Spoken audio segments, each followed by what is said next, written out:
the possibility that dreams from long ago may still come true, even if they look lost forever. What's good, y'all? Ayezo back with another video. Hope y'all doing well out there. So today I'm coming at y'all with a video, 10 underrated benefits of quitting weed. And this is not my list, you know what I'm saying? I know a lot of y'all been watching my videos for a while, so y'all know the benefits I've experienced. But today I'm gonna share a list of benefits that somebody else typed out, and it's about 10, 11 things. And y'all can feel free to add to this list as I'm reading them, but I'm just reading them and react to them, give my thoughts on them. And yeah, let's get right into it. If you're new, subscribe, like this video, and check out my quitting weed playlist down below in the description if you need some help quitting weed. And I want to make this video to just, encourage people who are on the fence, debating like, should I quit weed? Is it going to be worth it? You know what I'm saying? Hopefully this video can touch them. So let's get right into it. So the first benefit, he says, I eat less, like way less. And we all know when you smoke a lot, after you smoke, everybody just go in on the food. That's pretty much everybody. I don't know nobody who doesn't crush food after they smoke. But that's one of the benefits. He say eat less, like way less. The second one is I don't wake up in the mornings with a pounding headache and feeling like my brain isn't capable of generating a thought for the first few hours or until I get stoned again.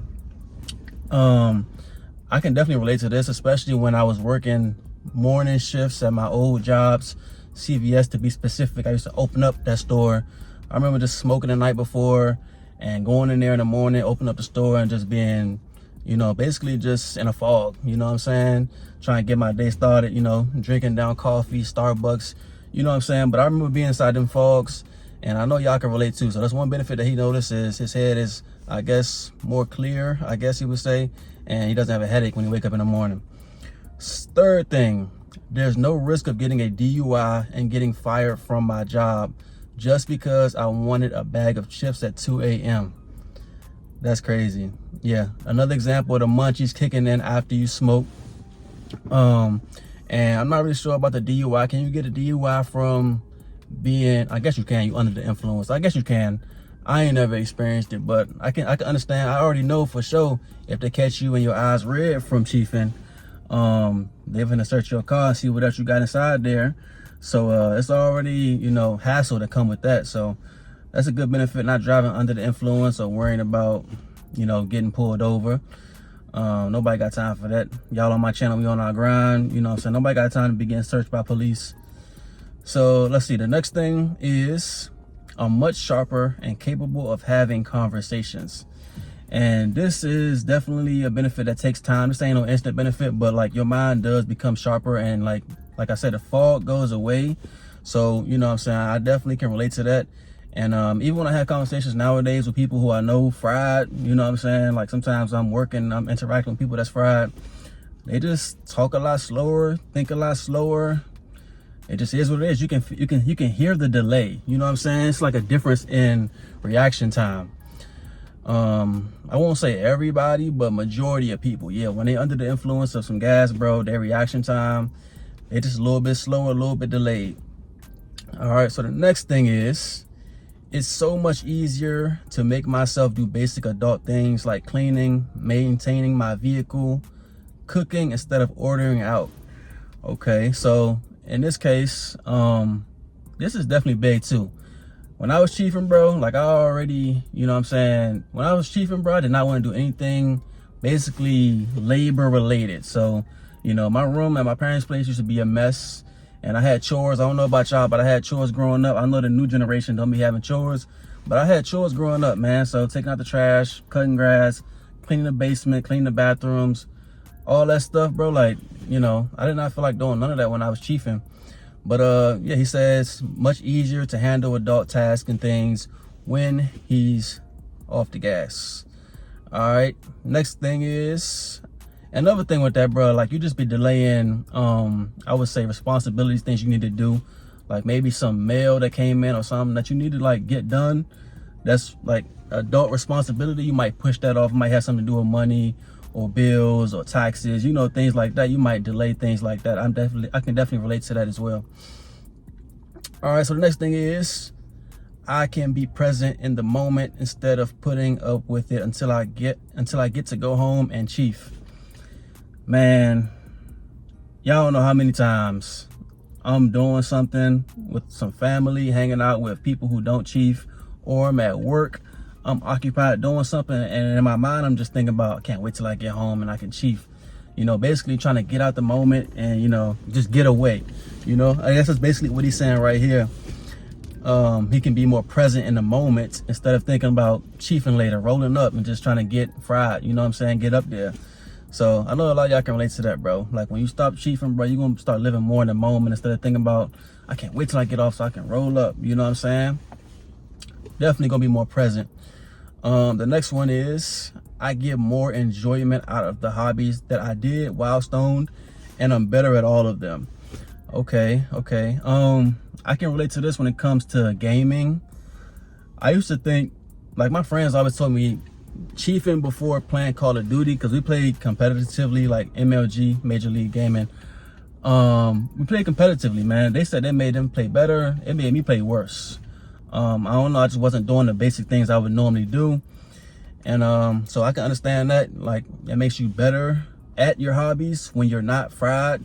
Let me know if y'all can relate to that. And I know a lot of people be lying to themselves saying, no, it makes me better, it makes me focus better, I'm better when I'm fried, I'm better at doing this when I'm fried. In reality, bro, I don't really think that's the case. I think you'd be better off if you wasn't fried with a lot of things. Even y'all that make music and always say, like, I make better music when I'm fried and stuff like that. I don't know, man. You might just gotta experience life without it and then try music like that. You might be better. You might think faster, come up with better ideas. It might be more clear. You know what I'm saying? You never really know. I remember A Boogie, like one of my, I'd say, top 5 favorite artists. When he first came into the game, he did some singing and all that stuff. But he had like a vocal coach tell him, like, you gotta stop smoking because it's messing up your voice. And I don't think he followed that advice. But you know, a vocal coach even said, like, you know, chiefing affects your voice, and for y'all who make music, it does affect your voice. I know y'all be hearing people who, you know, cigarettes, you know, they had a cigarette thing going on, and you know, their voice just sound way different now that they're older and they've been smoking cigarettes for so long. Don't think that can happen to you from the gas. Don't think that can't happen to you. You know what I'm saying? So you may not necessarily be better at your hobbies like you think you are, basically. Next thing is, I have self-confidence for the first time in far too long. That's good, man. That's a good feeling, because sometimes when you trying to quit, you know, and you just realize, and you start losing confidence in yourself and your abilities and believing in yourself. I know that happened with me when I was just trying to quit for a long time. It just started taking a toll on me mentally. I just started, you know, beating myself up a lot and not really feeling confident in myself. So that's good that came back. Also, when you quit, like, as far as like your mind being sharper and all that stuff, that boosts your confidence too, when you're not constantly overthinking things because you fried. You know what I'm saying? You think about every situation, every scenario that can go wrong, you know, when you fried. That can lower your confidence too. So, you know, having that sharper mind can definitely boost your confidence. All right, what's the next one? I can be there for my friends and family if they need me at a moment's notice. How many of y'all need to hear that? How many of y'all be avoiding spending time with family, or dreading a call from a family member because you fried, you in your zone? You don't want to interact with them. You don't want to, you know, have to save them from something. Maybe somebody need a jump start, or maybe somebody, you know what I'm saying, needs something. But since you in your zone, you're like, I don't feel like doing that, bro. So I think that's good. Being more reliable, basically, you know what I'm saying? He said, I can be there for my family and friends if they need me at a moment's notice. You know, when you're in a moment of chiefing, or you just up there, you fried, you know what I'm saying? You ain't trying to drop everything and go help somebody else. You kind of just want to relax and do nothing, you know? So I understand what he's saying right there. And the last one is, I don't feel stupid all the time. I'm gonna let that one to speak for itself, man. Y'all let me know if y'all relate to that. But yeah, that's 10 cons that he shared. I think it might be 11, but that's 10 cons that he noticed after quitting gas. Y'all feel free to add to this list if you have quit smoking. Let me know anything you want to add to this list. I know a lot of y'all have heard my benefits, so I want to share somebody else's benefits that they're noticing, and that's why I do these type of videos and the reaction videos, to hear other people's experience. I never really know who need to hear this, and you know, it might encourage them or motivate them or inspire them to, you know what I'm saying, take that step that they know they need to take. You know what I'm saying? So yeah, let me know your thoughts on this video. If you're new, subscribe, check out my quitting gas playlist down below in the description.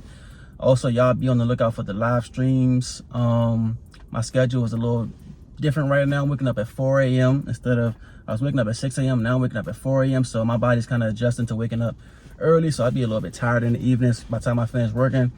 But be on the lookout for the live streams nonetheless. Share this video with somebody y'all think need to hear this. Y'all enjoy y'all day out there. I'm gonna holler at y'all next one, man. Peace out.